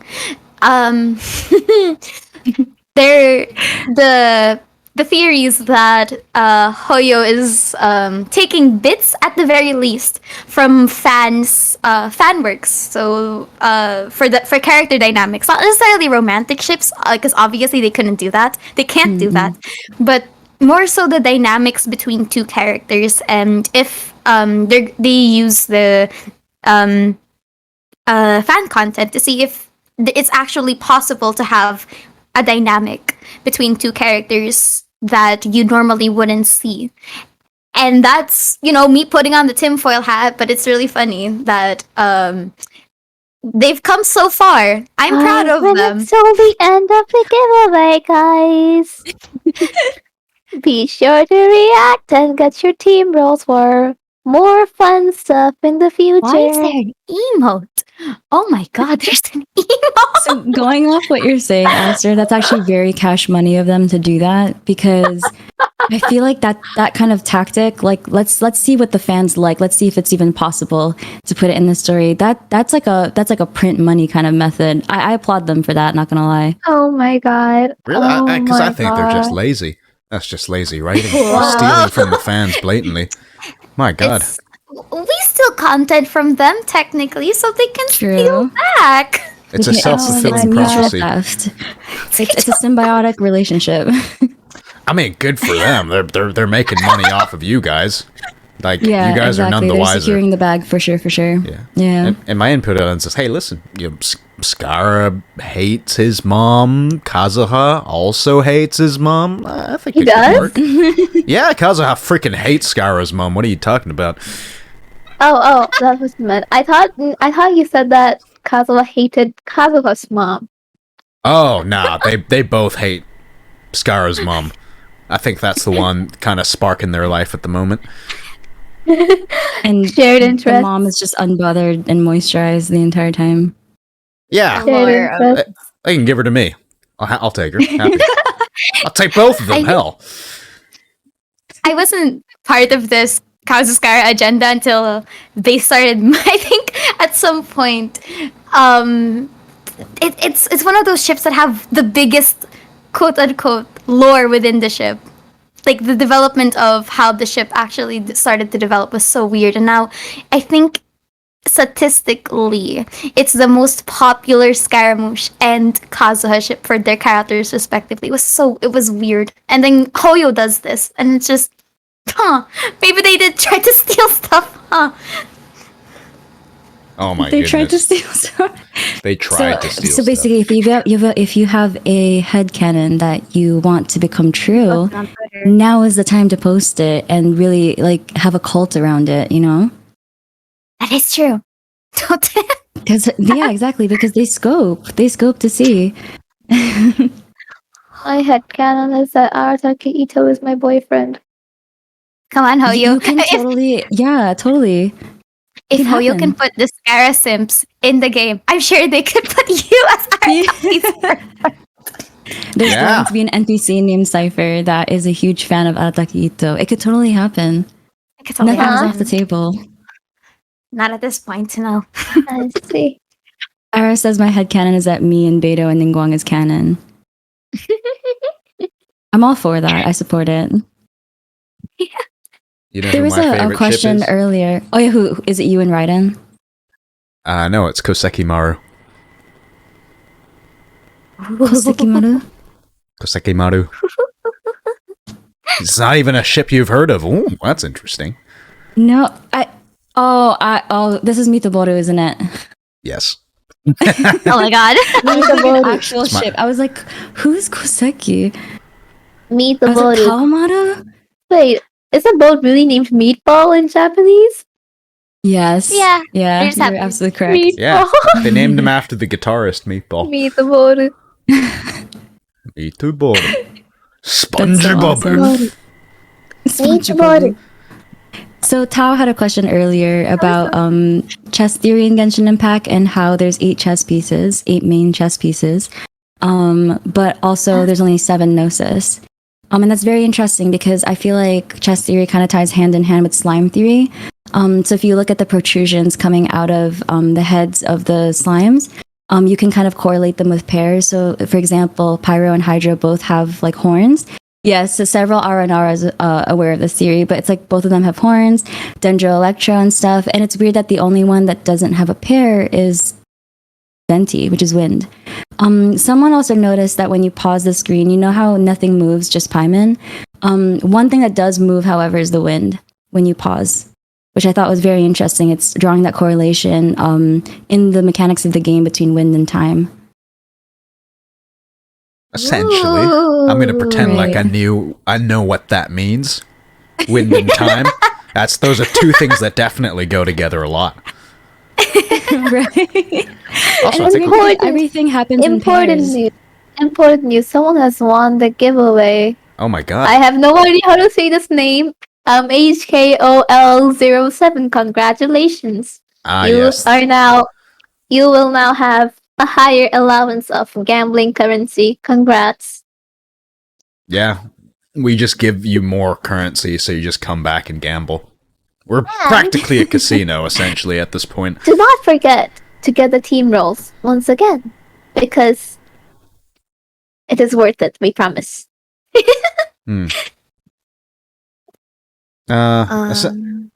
Essentially, I think that, again, because I'm peeking in on the other server, and I'm seeing them build this whole, sort of event in this whole world. You guys got to see this. That's all I'll say about that. You guys got to see this. Like it's kind of, I'm impressed. And you also get stuff, and like there might be future giveaways. More giveaways.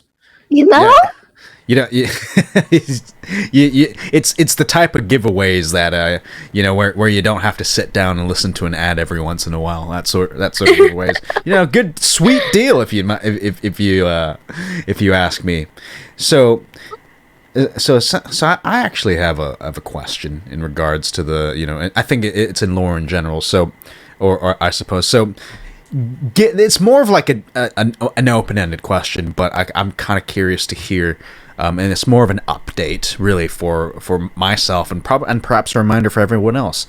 Because I know you two love to talk about the Fatui. So one of those special guys who appeared is Dottore, right? And we've added that or him into the element of the story. So how does that change things, or does that change things at all? Like, what's so far what's happened?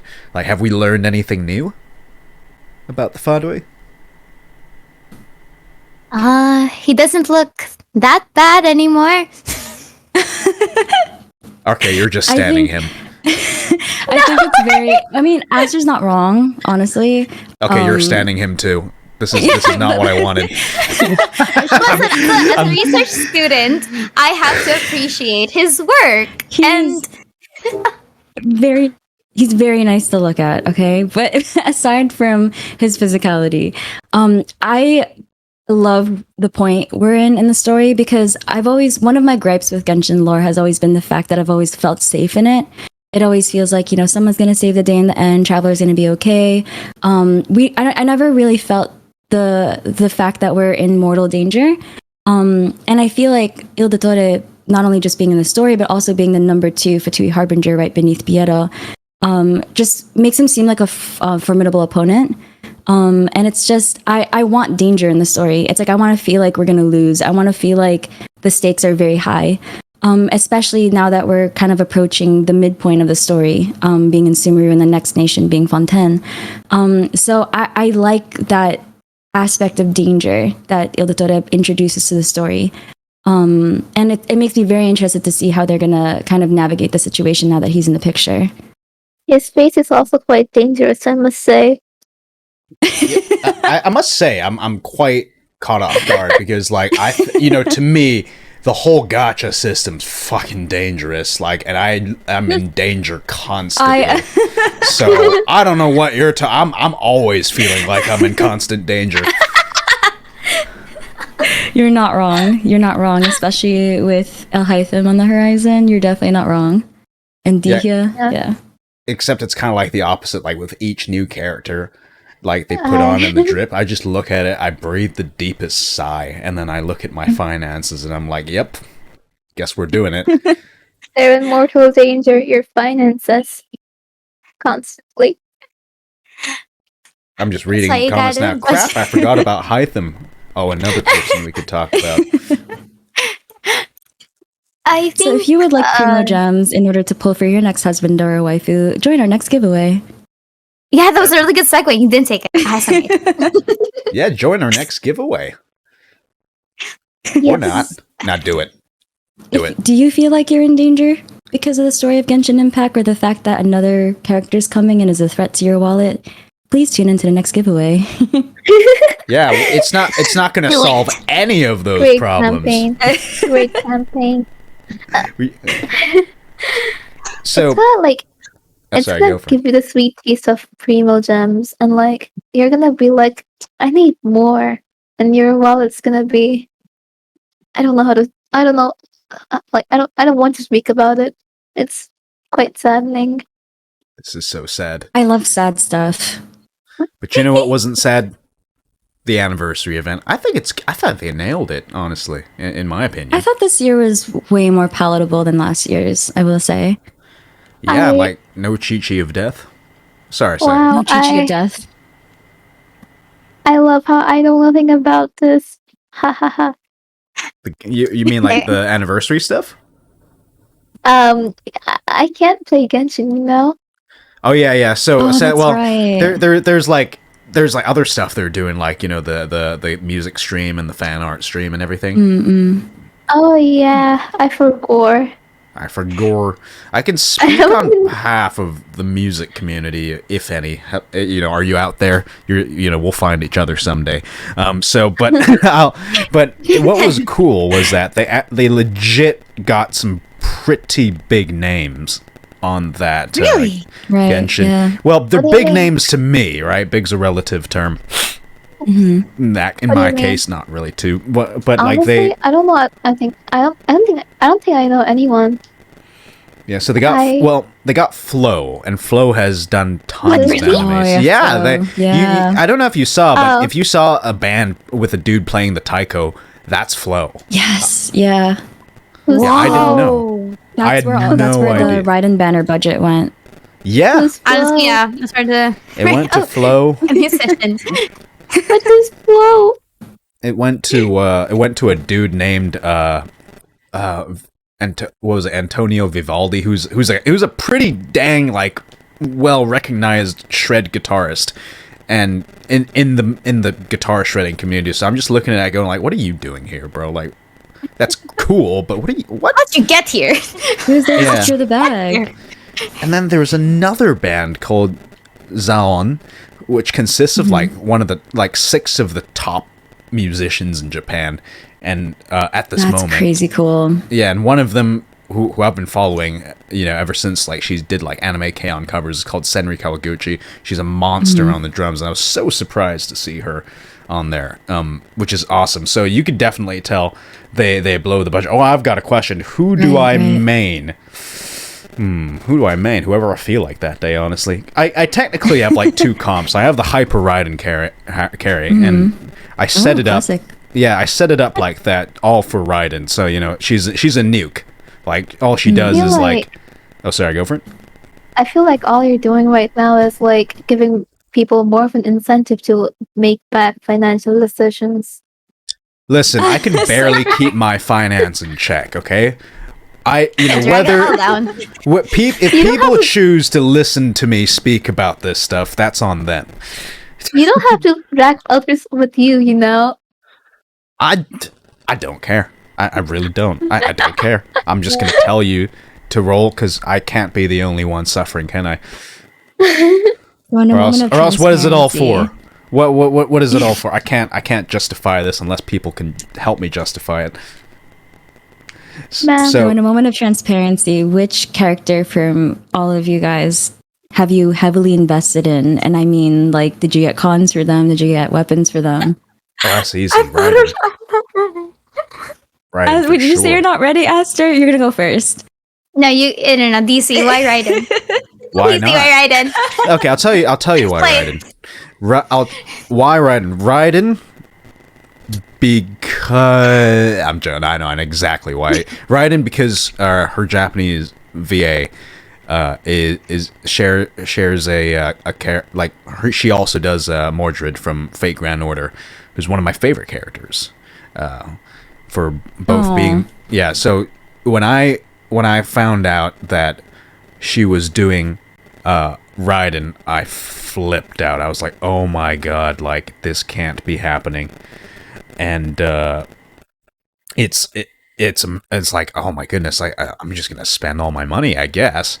And I Right. went up to Constellation 2, right? And then someone told me, no, you need to go to 3, haha, you messed up, you misbudgeted. And I was like, what budget? And I just rolled again. And I was like, there we go, fix that. And I was like, I looked and I was like, should I keep going? And they're like, yeah, no, you don't need anything past Constellation 3. But I've been, you know, Raiden's banner might come up again, maybe. So the temptation's there. If not a constellation, maybe a refinement for her staff. So you're gonna endgame would probably be like the C6R5 for you, huh? I don't know, because people tell me, oh, you don't need C6, you know, it's diminishing returns. Right. So, Aster and Minsleif, can you drop your socials? We need to like find you now. Yeah, where do we find you at? Where do people find you, man? Yeah. Where do you find you? Where'd you come from? Someone who has them trust. And the pits of hell. You can find them. You can catch them in the chasm, just mining away, getting lost, looking at mushrooms. Yeah, exactly. Or you can find them on their socials, which is, I'm assuming you have you definitely have a YouTube channel packed full of content. YouTube, TikTok, Instagram, and Twitter for Minsleif. Wow. Yeah, that is a nice profile picture. Oh, pretty women. There's so many. Let me fix the hyperlinks. I didn't mean to. Like, nobody look. We didn't do anything. We're not doing socials right now. We're totally not doing socials or anything like that. Go. So yeah. Well, instead what we're going to do is we're going to do a bit of Q&A. I know you guys have like kind of been asking questions as you go along, but we kind of like to dedicate a section, kind of like, you know, sort of like kind of a moment to purely ask Q&A. So if you can think of any questions, or if you had any questions that you wanted to ask, go for it, because now is your time. We have two very, very special guests. So Aster, where is your social media? Trying to look for it. While they look for their own social medias, figure that one out, right? Aster's Twitter is just as entertaining. I think you should also follow, like, not only YouTube but also Twitter for Aster. All of them are bad mistakes, though. Go follow mistakes. They're literally, listen, one person's trash is another person's treasure. Okay, your tweets are hilarious. Half of these are memes. If you're looking for lore, just look away. Not here. Go to Minsleif. Go to Island. Go to Ashikai or something. Not here. No, go to Aster also. Go to Aster also, folks. You know, Aster, you were one of the first Genshin lore people that I actually watched. When the Fatui Let's Go trailer actually dropped, people were recommending that we watch your video on stream on the chessboard. So we actually watched your video, if you don't mind. We actually watched your video on stream. It was very enlightening. So yes, if you guys would like to expand your brain further, you guys can find them in the social media places, links, accounts. I forgot communication for a second. Wow, I see how it is last. Sometimes words are hard. I completely understand. Oh, no. Yeah, what is this pulchinella? I can't. I have no idea. I want that. Hold on. I'll be right back. I'll Pulchi clean, Pulchi fresh, you know? I look at that image and I'm like, wow, his glasses are weird. Everything else looks proportionate. Honestly, I didn't realize until you pointed it out. I don't know how to feel about this one. That is so cursed. Of the Torah. That is so cursed. I don't know how to feel about this image. I mean, listen, I don't think. Oh, what the heck is that? I did not expect Q&A to go this way. Yeah, I have questions and they have answers, I guess. I mean, I feel like I have. Yeah, I agree with you. There's so many questions now. Wow, like, first of all, what's going on here, guys? Like, did you get lost on Reddit or something? What happened? Can you all PM me those real quick? Yeah, these are great reaction images, actually, though. I hope I don't. By the way, I hope I haven't unlocked. You guys share some like super secret server with like Clem and all them lore bunch, right? I've been invited, but well I'm not aware. Man, shut up, you're aware. Okay, so no, wait, I'm kidding. am I actually? I have what no is the idea. Server you guys speak of? I don't know. I'm speculating here. Okay. But in any case, I'm asking for an invite. I'm gonna make this like an official ask on recording. Can I join the bandwagon? I will know. ask also Aster? shamelessly for an invite. I don't know how to feel about this Fatui husbands or pictures. I have to ask the higher ups. Oh my god, it actually exists. Oh, easy game. Easy game. Oh my gosh. Win. Easy. So easy. Oh my gosh, didn't even have to try. Easiest win of my life. Wait, before anything else, can I just say that Clem sounds like Kaza? Thanks.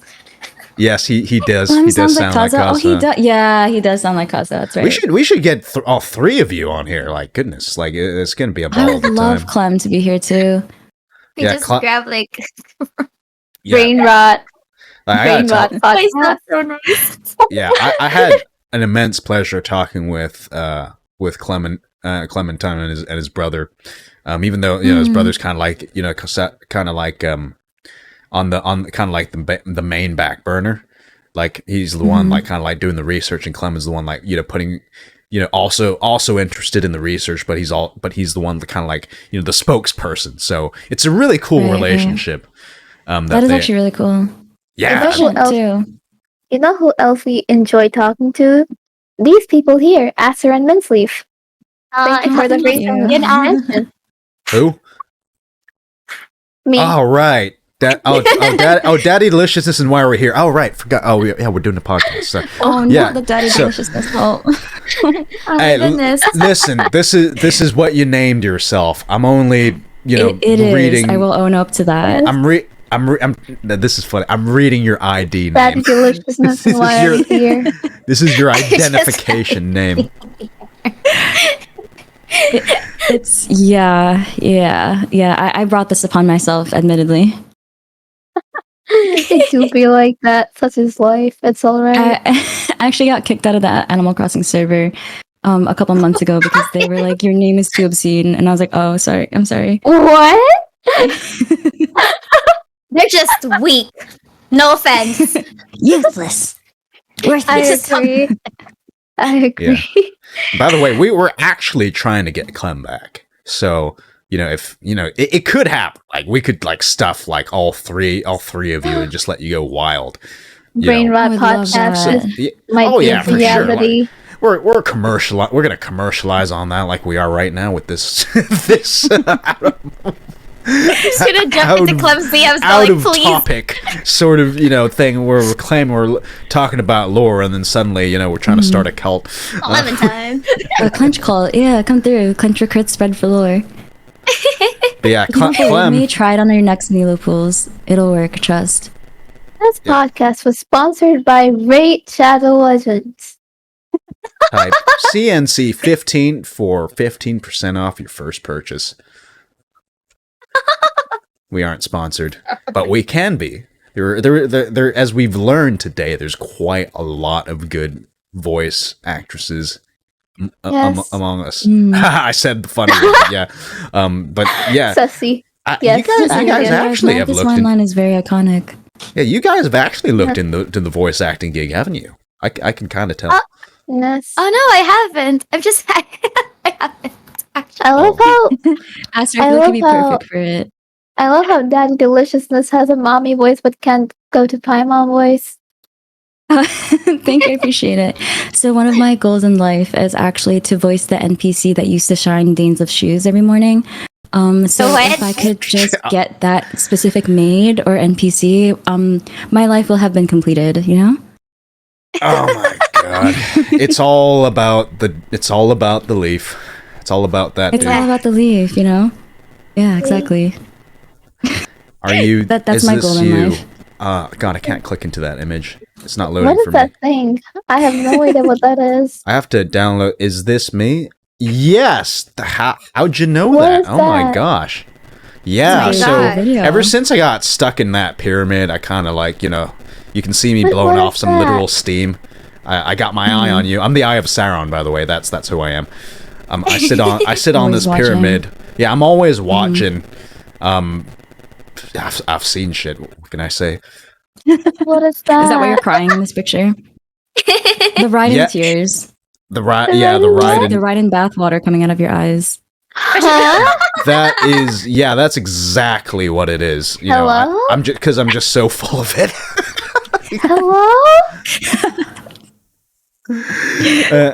You, I am so my God. concerned. I just don't care. Stop care. Listen. I don't know when, but like I stopped following this conversation, and it's just like So I'm the Eye of Sauron. That's what all you need to know. And I see And- things. insanity and at this basically point. DC leaks red in bathwater from his eyes. Yeah, I mean, look, someone's got to make it. Yeah, Bale Thunderwater. Yeah, What my has this gosh. podcast turned into? Started off as a nice lore conversation, and now it it's just was insanity. never a lore It conversation. started with the The thing is because it's a Genshin lore conversation, so we covered the lore. Now we're on the Genshin part, which is the degenning side of the conversation. You know, Yeah, essentially. Balance. Listen, fun. Like there's a little bit, you know, in each and every single one of us, but just practice caution because you don't want to Right. go to school or go to work and be like, hey, you know what I just pulled today, and they're like, what? Like, what are you talking about? Or yeah, you don't want that, and you don't want to deal with Or that in your life. there's the off chance that someone's gonna be like, "Yo, I pulled too," you know? Ah, God, you know what? The person sitting behind me at work. Yeah, Was pulling. she plays Genshin, I and see. Oh my God. and I found. Oh yeah. now I was just gonna say one day when I was like working at my cubicle, right? I out of a sudden I heard the menu opening sound for Genshin, and my ears like pricked up like, you know, some sort of dog or prairie dog. You know, I did the whole prairie dog thing. I heard something, and then I popped out of my cubicle, you know, with my two little hands that on my chest like a prairie dog, and I'm like, what the heck was that? And I was looking so around. confused. I turned around to my cubicle. The person sitting around the cubicle was like, "Was that you? Like, were you playing Genshin just now?" And she's like, "No." And the whole day, like, I felt like I was like, you know, the dude from It's Always Sunny in Philadelphia. Like, I was looking for Pepe Sylvia, but I was looking for the dude that like opened their Genshin menu during work. And I was like, I will find you. I don't know where you are, right? Now. But I know that you most likely play on the same server I do because we exist in the same like city. But yeah, there's some sus things going on. I have a feeling like a ton of people at work play Genshin, which Oh is my gosh. which is kind of cringe if you think about it. But yeah, it is what it is. Why? Why would it be cringe? Everyone's ducking to pull from Nilu. Because You can have friends with that. You can have fellow friends with bad financial decisions. What's wrong with it? True. but when I look true. at them, they remind me of myself, and I'm like, oh God, how did I get here? We're all broke You here, see I yourself guess. in them. Exactly. Oh my God. We're all broke. There was And if we're not in- already broke, we're gonna be broke. Yes. Such is life. It's a cycle of life. It's a law. there was like an Sega has its own incident laws. in Mhm. my school. I was like, "Oh, you guys play Genshin?" You know, like while I was doing my research paper and everything, I hear the Genshin menu, and then they were like, "Oh, yeah." And a few minutes later, I hear my voice from their phone, and it took me everything to keep quiet, so I just went, "Oh, yeah, research paper." I really just shifted my voice just to not get caught on that. They were on your channel. That is actually, I feel like that's so wholesome though. I was so horrified because they didn't know it was me. You That were is so horrified. cool though. You know, I'm somewhat of a Genshin player myself. Yeah. Like, because I don't have it on my phone. I don't have it on anywhere. I just like, oh yeah, I've heard. Oh yeah, I heard of it. Like, I heard of it in one of the ads. I keep getting it on YouTube. I don't play it though. Like a lot. Famous. You It's were actually really cool. you were famous. That's cool. Like just hearing your own. Well, I mean, it wasn't cool for you at that time. Ask You the were one probably and going. only- the one and only Chill with Aster. Yeah, you're probably. Oh my God! Like, what is that? What is this? Like, is this real? Stop it! You know. But you know, first of all, you did this to yourself. You're famous now. Have fun, right? I mean, he deserves it. So, Wanted to be- I think Aster deserves it. Yeah, Absolutely. I agree. Absolutely. I agree. Aw, thank you guys. What does he do? What does Aster do? It took me everything to like try to find a voice that wasn't like wasn't matching the video. So I was like, "Oh yeah, guys, can you guys stop watching that, please? We're trying to do a research paper real quick. Could you please stop playing Genshin Impact? We have to focus." God, I have to read. Octave. Oh, go for it. And speaking in a lower octave, I love it. Speaking in, yeah, we gotta stop playing Genshin. You gotta do the research and everything, and then you're thinking, oh god, I gotta research Khaenri'ah later. Oh damn it. Exactly. Okay. We had a Q&A, we promise. No, I told these dudes.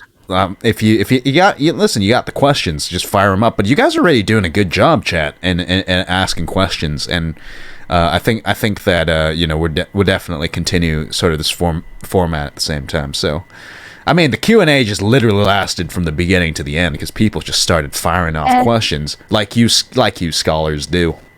You're I all, appreciate that a lot. Yeah, nerds. These nerds. I was reading through the comments too. A lot of you guys had very insightful things to say. I don't even know R&R lore. Do we even want to get into R&R lore? What is? I mean, I haven't finished the quest. I haven't finished the quest. I haven't found them. They're hidden. They're hidden very well. Yeah, I feel like that sounds like an Aster Minsleif Clement session when Aster finishes the quest. I don't know.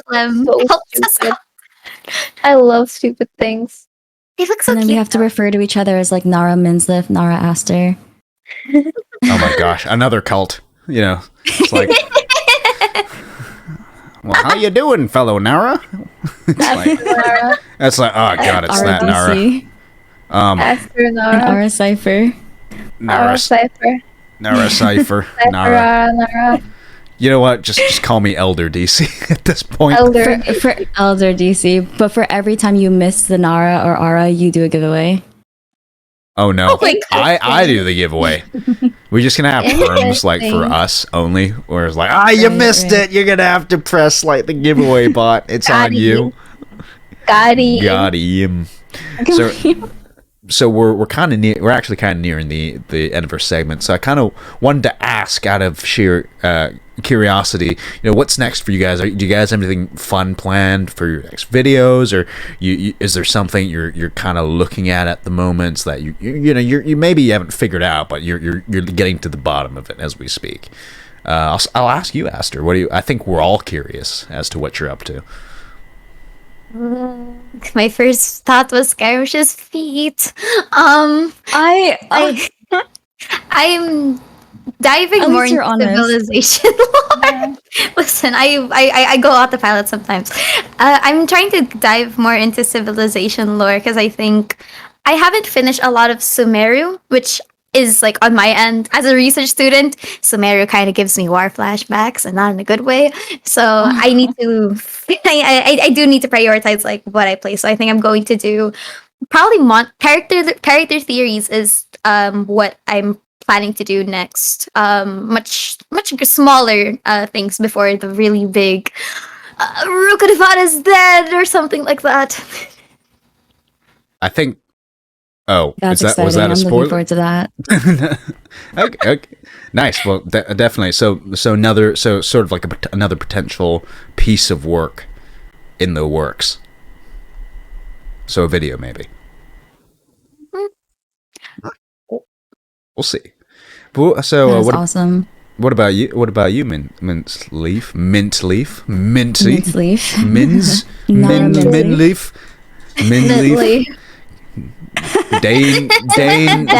Daneman. I would rather just call you Daneman. That's it's probably easier. We got married on stream actually. Every time there's a Dainsleif quest, all of my chat dresses up for streams. So the gigantic ruin garden Sumeru, that was called date night. So everyone in chat dressed up in date night outfits. Someone dressed up as a chef because they were like, "Oh, you need good food for your date." So then I showed everyone's outfits on stream. But every time we do a Dainsleif quest, so every time Dainsleif comes back for a patch, we do a wedding stream. So I'm wearing a wedding dress, and then chat will pick like a role. Like some people, my mods are my bridesmaids. And then someone wanted to be the cake, someone wanted to be the photographer. So yeah, we do like dress up streams from time to time. Wait, so you have an actual wedding dress that like you have? Yes, I have like 3 wedding dresses prepared for the next 3 days of quests already. So I'm ready. Yeah. Are those things expensive? They're just like, why do you have dresses that I those? dress up for my Daneslift streams.